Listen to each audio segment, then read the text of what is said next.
Hello again and welcome back to the channel. In the face of ongoing challenges, how do we fuel hope? This week we had the good news that we were coming out of national lockdown, that we could meet up with friends and family over Christmas, and that there were a number of anti-COVID-19 vaccines that were close to being authorised for widespread use. The optimism all that created was somewhat tempered by the news that large swathes of the country, including where I live, will be subject to restrictions, which will mean that life in the immediate future won't feel very much different to the world of lockdown. We also had strong messages from health professionals that we needed to be very, very careful in how we use our temporary freedoms over Christmas if we're not to pass on a debilitating and deadly virus to the people we love the most. So we have greater optimism fueled by new possibilities, tempered by an ongoing reality that hasn't changed. In the face of these ongoing challenges, how do we fuel hope? Michelle Obama once said this: "You may not always have a comfortable life, and you'll not always be able to solve all of the world's problems at once.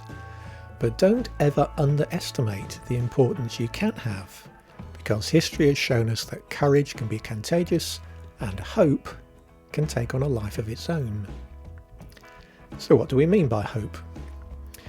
Well, hope is more than a vague sense that something good might just creep its way over the horizon sometime in the never never. Hope is far more tangible than that. Hope always has a foundation, or to use an older word, a ground. We talk, after all, about our grounds for hope. Through hope, we may not be able to see the precise details of the outcome we are looking for, but we have a good idea of what it will look like and have a basis or foundation on which that hope can be built. Personally, I hope for greater freedom to meet and mix with people in 21, and I have that because there are vaccines that will enable this. I hope for a more balanced and flexible working life because I and my colleagues are now comfortable and proficient in the use of video technology. And I hope for a world in which people are more conscious of their natural environment because they've experienced the benefits of a world given relief from the effects of air and noise pollution.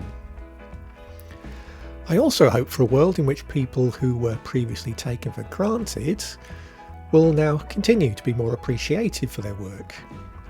Care workers who've shown courage and dedication to provide love and support where relatives have been unable to, and teachers. How many people with children who have had some experience of homeschooling during lockdown said how much more they now appreciate the work that teachers do? Author Barbara Kingsolver said this: "The very least you can do in life is figure out what you hope for, and the most you can do is live inside that hope, and not admire it from a distance, but live right in it, under its roof."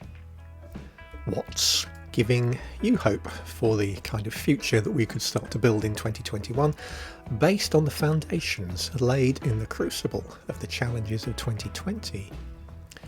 How do we live in that hope? How do we fuel that hope?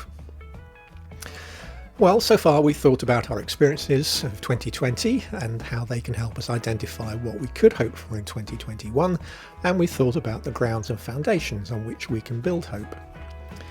For how to live in the gap between what we hope for and its realisation, I turn to another quote, an ancient Jewish proverb ascribed to King Solomon from around the 10th century BC. In one of his many pithy reflections on life, Solomon made this observation: "Hope deferred makes the heart sick, but a longing fulfilled is a tree of life." Where hope is deferred rather than lost or abandoned, the longing we feel for what we hope for is a way of connecting us to its future fulfilment. Of all the images Solomon could have used to describe what fulfilment could look and feel like, he chooses a tree. For those of us who've ever grown or picked fruit from a tree, we know there's a season for harvesting fruit, and until that season arrives, we just have to be patient as the fruit grows. When exactly that season will start will vary from year to year. It may start earlier or later than we were anticipating, but we're confident that the season will come around, and we have good grounds for hoping that our trees will give us a crop when it does. So as you're looking to 2021, in what season are you looking for your hopes to be realised? What's the harvest you're looking for, and who will you share it with when it comes? From your experiences of 2020, what grounds can you find on which to build that hope? To draw all this together, here's a final thought from Nelson Mandela.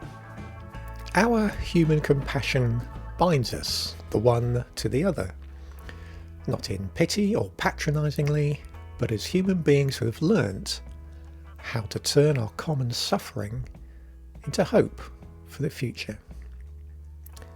Thanks for your time. Until next time.